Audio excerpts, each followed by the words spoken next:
बहुत प्रयास करने पर भी गुरुद्रोह का लक्ष्य हिरनी पर नहीं लग रहा। देखते ही देखते हिरनी अदृश्य हो गई और गुरुद्रोह हताश और निराश हो गए।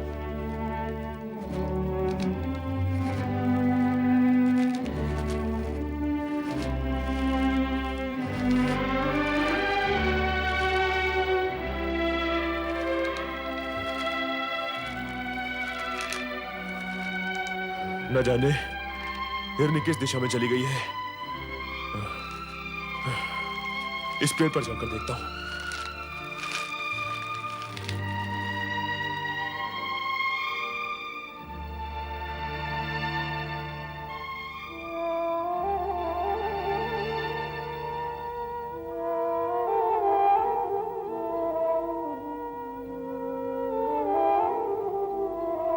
गुरुद्रोह जिस वृक्ष पर चढ़ा था वो वृक्ष बिल्व वृक्ष था, जिसके नीचे एक प्राकृतिक शिवलिंग बना हुआ था।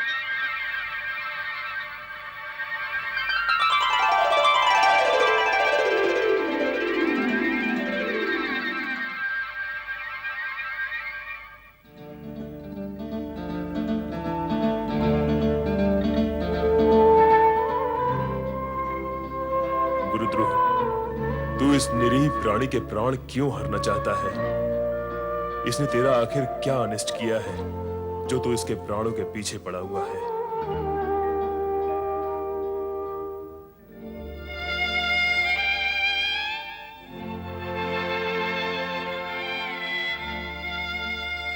मैं जानती हूँ आपका छोड़ा हुआ तीर लक्ष्य तक पहुंचकर खाली हाथ नहीं लौटता, किंतु आज मुझे देखने के पश्चात भी आपने तीर नहीं छोड़ा। आप किसी दुविधा में हैं और मेरी मृत्यु की घड़ी टल चुकी है।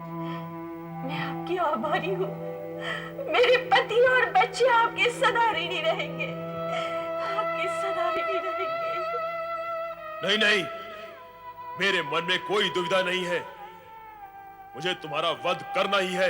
मैं आपसे विनती करती हूँ, मुझे छोड़ दीजिए, मेरे बच्चों का अनाथ मत करिए। तुम्हारे बच्चों की चिंता करके यदि तुम्हें छोड़ दिया तो मेरे बच्चे भूख से तड़प तड़प कर मर जाएंगे। नहीं, ये मैं नहीं होने दूंगी। मेरे पति और बच्चे मेरी प्रतीक्षा कर रहे होंगे।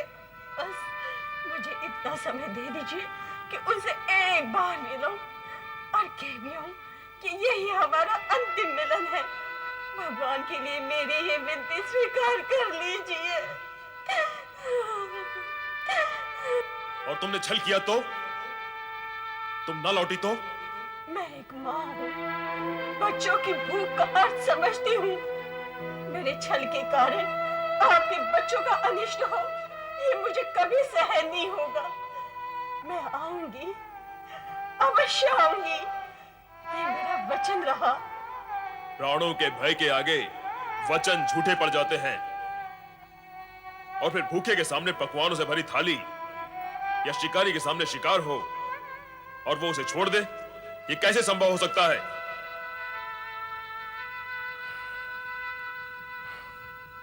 समझ में नहीं आता कि मैं क्या करूं। तुम रो रही हो? नहीं, मुझे तुम पर दया आ रही है। दया? और मुझ पर? हाँ, क्योंकि मैं तुम्हें तुम्हारे धर्म से विमुख कर रही हूँ। यदि घोड़ा घास पर दया करेगा तो खाएगा क्या? तुम शिकारी हो, यदि सामने आया शिकार छोड़ दोगे तो तुम्हारे परिवार का पेट कैसे भरेगा?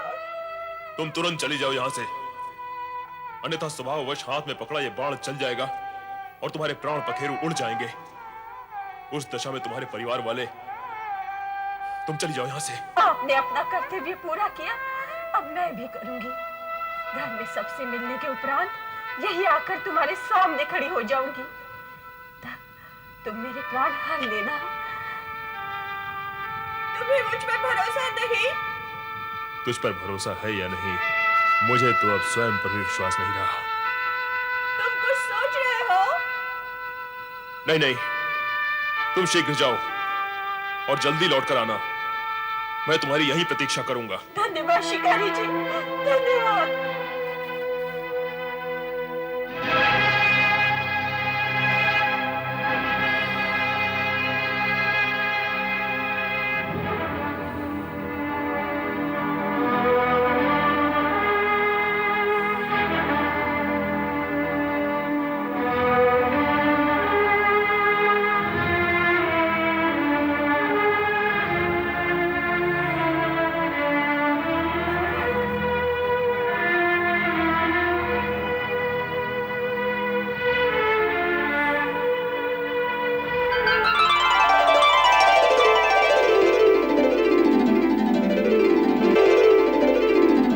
कुछ समझ में नहीं आ रहा मैं क्या करूं। ये मेरे मन को क्या हो रहा है? दया, ममता, करुणा, मैंने तो इन भावों को पहले कभी नहीं जाना, कभी नहीं समझा। मुझे अपने आप को संभालना होगा। शिकार करना मेरा कर्म है, मेरा धर्म है। मैं उसे नहीं छोड़ सकता।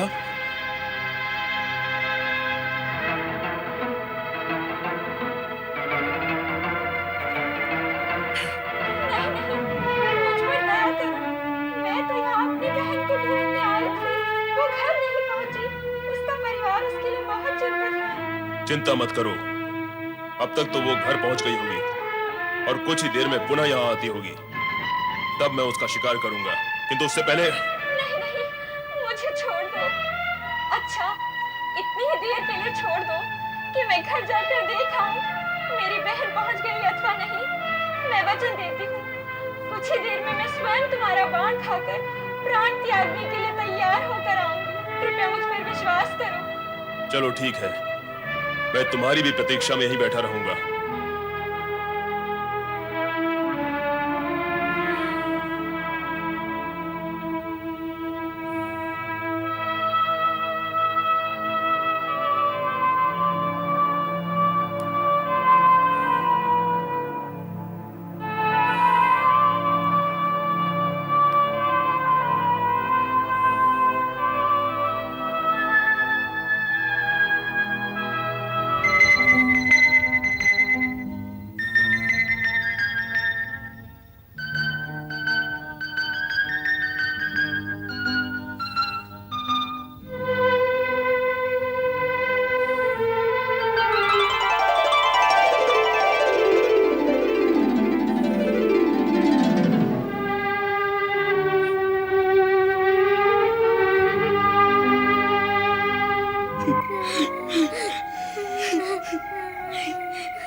अब तक नहीं आई भैया, मुझे भय लग रहा है। माँ पिताजी को ढूंढने गई है, आती ही होगी।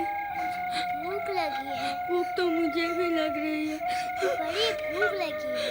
माँ माँ माँ माँ माँ, पिताजी नहीं आए। बेटा, पूरा वन छान मारा, उनका पता कहीं नहीं लगा।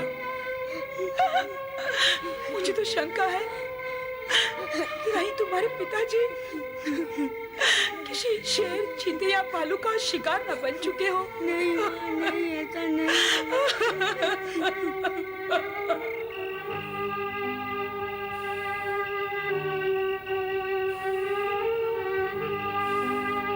लगता है वे दोनों नहीं आएंगी। मुझे मूर्ख बना के चली गई। अब प्रतीक्षा से कोई लाभ नहीं।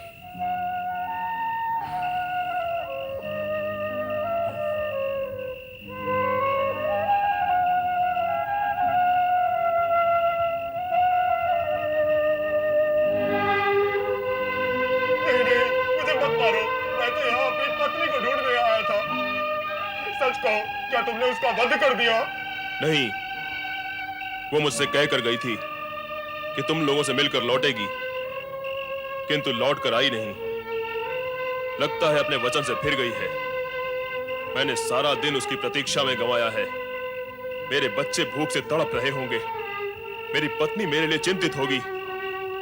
अब मैं तुम्हें ही अपना लक्ष्य बनाता हूं। मैं तुम्हें नहीं छोड़ूंगा। मत छोड़ना, किंतु इतनी विनती है, मुझे एक बार अपनी पत्नी से मिल लेने दो, फिर मैं स्वयं तुम्हारे सामने बाण खाने के लिए सहज खड़ा हो जाऊंगा।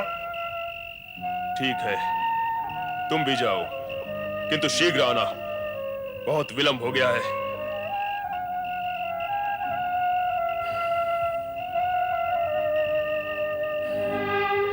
अब और प्रतीक्षा नहीं की जाती मुझसे। न जाने क्यों मुझे ऐसा लग रहा है वो दोनों हिरनियां और ये हिरन तीनों ही सच बोल रहे थे। तीनों ही अपने वचन के पक्के हैं। वे आएंगे और अवश्य आएंगे। माना वो तीनों ही वचन के पक्के हैं,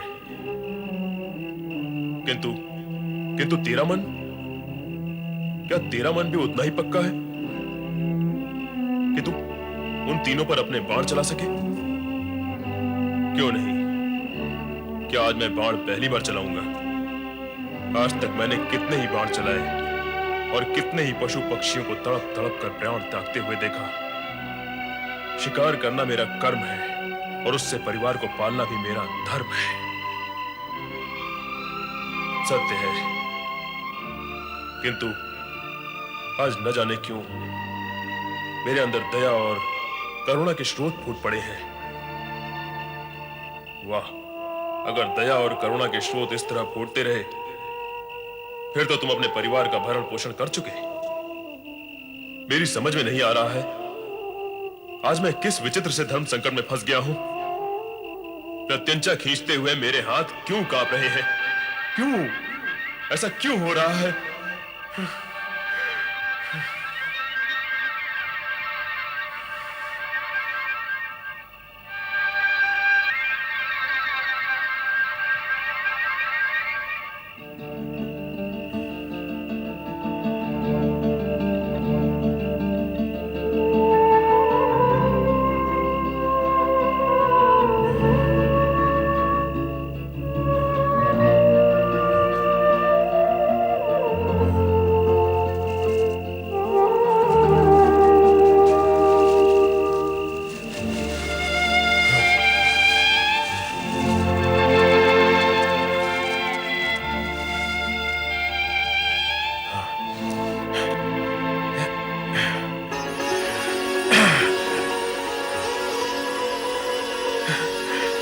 प्रभु, आप प्रभु प्रभु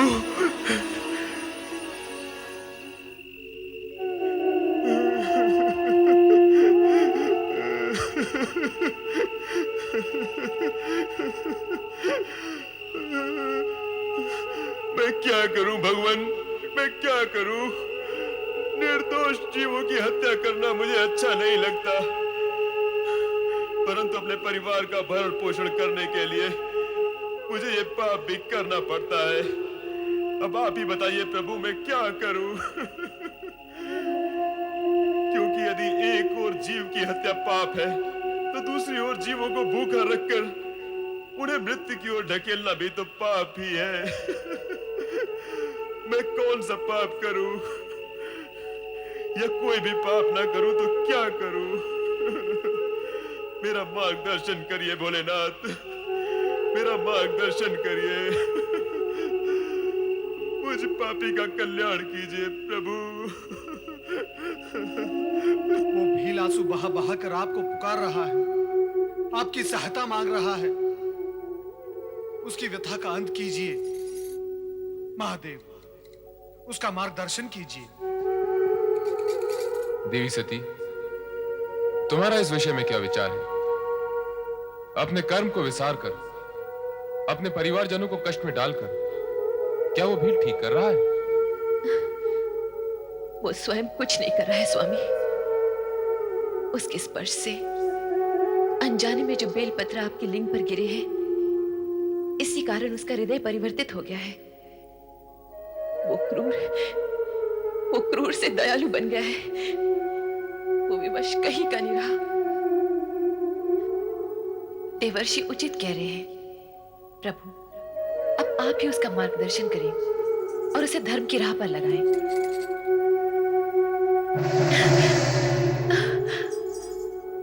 माता, प्रभु ने मेरी विनती सुन ली, मेरी प्रार्थना सार्थक हुई। अब उस भील का उद्धार अवश्य हो जाएगा। नारायण नारायण नारायण। मुझे सद्बुद्धि दो भगवान, मुझ पर दया करो, मेरा कल्याण करो प्रभु, मेरा कल्याण करो भोलेनाथ।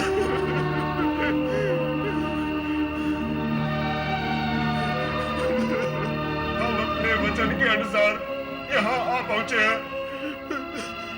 अब तुम अपना बाण उठाओ और अपने कर्म का पालन करो। ऐसे क्या देख रहे हो? बाण चढ़ाओ, चढ़ाओ बाण। विलंब मत करो, तुम्हारे बच्चे और पत्नी भूख से बिलख रहे होंगे। भूख से भी बढ़कर तुम्हारे घर ना लौटने के कारण आशंकित भी होंगे। तुम अपना काम समाप्त करो और जल्द ही घर लौट जाओ। नहीं नहीं, मैं तुम्हें नहीं मारूंगा। मुझे अपने परिवार का भूखा मरना स्वीकार है, किंतु तुम निर्दोषों की हत्या करना नहीं। कदापि नहीं, कदापि नहीं।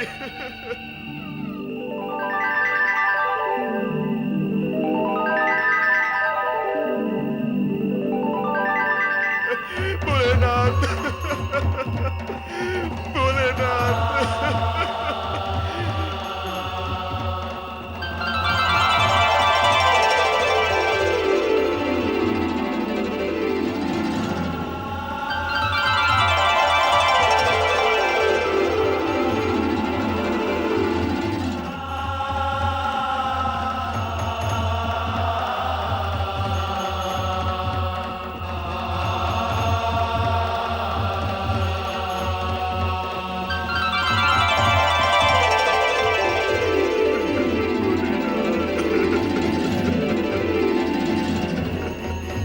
उठो वत्स। गुरुद्रुव, उठो।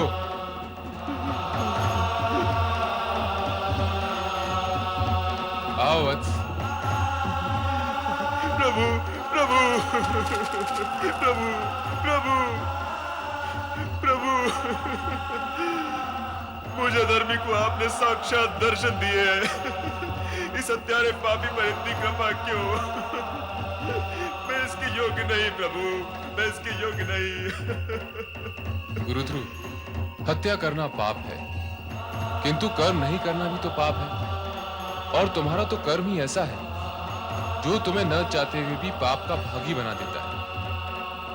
किंतु आज से तुम्हें ऐसा काम नहीं करना पड़ेगा जो तुम्हें पाप और आत्मग्लानि के बोझ तले दबाता जा रहा है। प्रभु, किंतु इतनी कृपा मुझ जैसे दीनहीन व्यक्ति पर क्यों? क्यों प्रभु? आज महाशिवरात्रि है।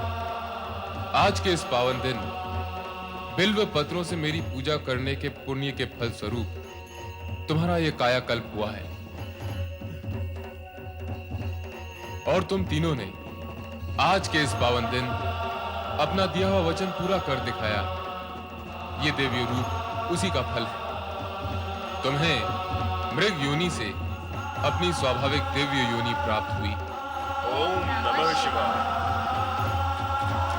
पिताजी, तुम सब इस रूप में?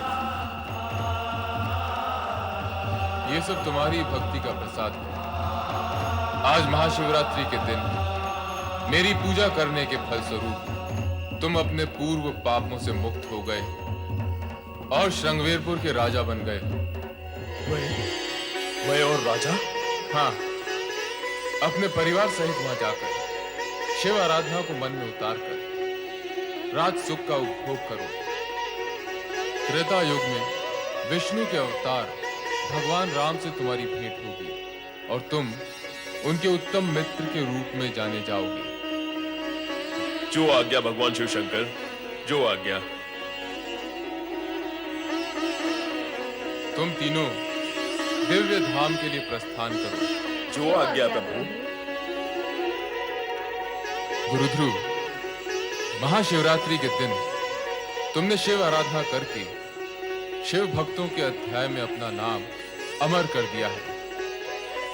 जो भी शिव भक्त महाशिवरात्रि के दिन तुम्हारी ये कथा सुनेगा, उसे वो सारे पुण्य प्राप्त होंगे जो तुम्हें हुए हैं। कल्याण भव।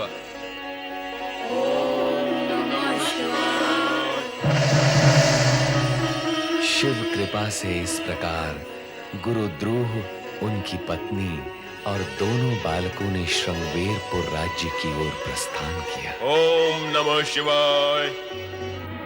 श्रृंगवेरपुर नरेश महाराज गुरु ध्रुव की। श्रृंगवेरपुर नरेश महाराज गुरु ध्रुव की। श्रृंगवेरपुर नरेश महाराज गुरु ध्रुव की। श्रृंगवेरपुर नरेश महाराज गुरु ध्रुव की। महाराज, श्रृंगवेरपुर की प्रजा आप जैसे शिव भक्त को अपने राजा के रूप में पाकर अति प्रसन्न है। महामंत्री जी, ये सब भगवान शिव की कृपा का फल है। हम चाहते हैं हमारी प्रजा निरंतर भगवान शिव की आराधना करके उनकी कृपा प्राप्त करती रहे, जिससे कभी किसी को कोई कष्ट ना हो। अवश्य महाराज, सारी प्रजा में ओम नमः शिवाय इस पंचाक्षरी मंत्र की गूंज उठ रही है। ओम नमः शिवाय। ओम नमः शिवाय। नारायण नारायण। महामंत्री का कथन अत्यंत सत्य है महाराज। महाशिवरात्रि की रात्रि को आपके मन में जो शिव भक्ति की ज्योति प्रकट हुई थी, उसी के प्रभाव से आपको ये शिव भक्त प्रजा और श्रृंगवेरपुर राज्य प्राप्त हुआ है। ओम नमः शिवाय। मुझे सब स्मरण है देवर्षि। मुझे ये भी स्मरण है कि उस रात आप ही ने मुझे बिल्व पत्र के पेड़ पर बैठे देखा था और नारायण नारायण। और मैं वहां से सीधा शिव सती के शरण में कैलाश पहुंच गया था। राजन, आप अत्यंत भाग्यवान हैं। महाशिवरात्रि के दिन आपके हाथों हुई शिव भक्ति और पशुवत से विरक्ति के कारण शिव भक्ति में और उसके इतिहास में आपका नाम अमर हो गया है। स्वयं शिवजी और माता सती आपकी शिव भक्ति की प्रशंसा करते हैं। ये सब आपकी कृपा है देवर्षि। मेरी नहीं राजन, भोलेनाथ की कृपा है। और जब भोलेनाथ की कृपा होती है तो असंभव भी संभव हो जाता है। राजन, मैं आपको एक रहस्य बताना चाहता हूँ। कौन सा रहस्य देवर्षि? युगों युगों तक आप श्रृंगवेरपुर पर राज करेंगे। शिव भक्ति से प्राप्त सिद्धि के कारण आपकी आयु अपरिमित होगी। आप त्रेता युग में भी जीवित रहेंगे। क्या कह रहे हैं देवर्षि? मैं त्रेता युग में भी जीवित रहूंगा? हाँ राजन, भगवान विष्णु जब त्रेता युग में राम का अवतार लेंगे, तब आप उनकी सहायता करेंगे और राम भक्त के रूप में आपका नाम अमर हो जाएगा। धन्य है देवर्षि, आप सचमुच धन्य हैं। आपने मुझ पर जो उपकार किया है, उसके लिए मैं सदा आपका ऋणी रहूंगा। नारायण नारायण। मैं तो शिवजी का छोटा सा सेवक हूँ। उपकार तो आपको भोलेनाथ का ही मानना होगा राजन, क्योंकि उनकी इच्छा से ही आपको शिव भक्ति प्राप्त हुई है। और इस उपकार का ऋण चुकाने के लिए आपको अपने राज्य में स्थान स्थान पर शिव मंदिरों का निर्माण करना होगा, जिससे शिव भक्ति की गूंज संसार में गूंज उठे। ऐसा ही होगा देवर्षि, ऐसा ही होगा। हम राज्य के कोने कोने में शिवालयों का निर्माण करवाएंगे और हर शिव पर्व पर उत्सव मनाएंगे, और ये सब भोले शंकर की कृपा से होगा। ओम नमः शिवाय। राजन, जानते हो, इसी ओम नमः शिवाय के प्रभाव से वो हिरण और हिरणी कहां पहुंच गए, जिन्हें आपने प्राणदान दिया था? नहीं देवर्षि, बताइए वे कहां हैं? महाशिवरात्रि को अपना वचन निभाने और शिव भक्ति में सहयोग करने के कारण वे पशु योनि को त्याग कर सीधे स्वर्गलोक पहुंच गए हैं। स्वर्गलोक में? हाँ राजन, अब मैं स्वर्गलोक पहुंचकर उन्हें भी ओम नमः शिवाय की महिमा सुनाऊंगा। नारायण नारायण।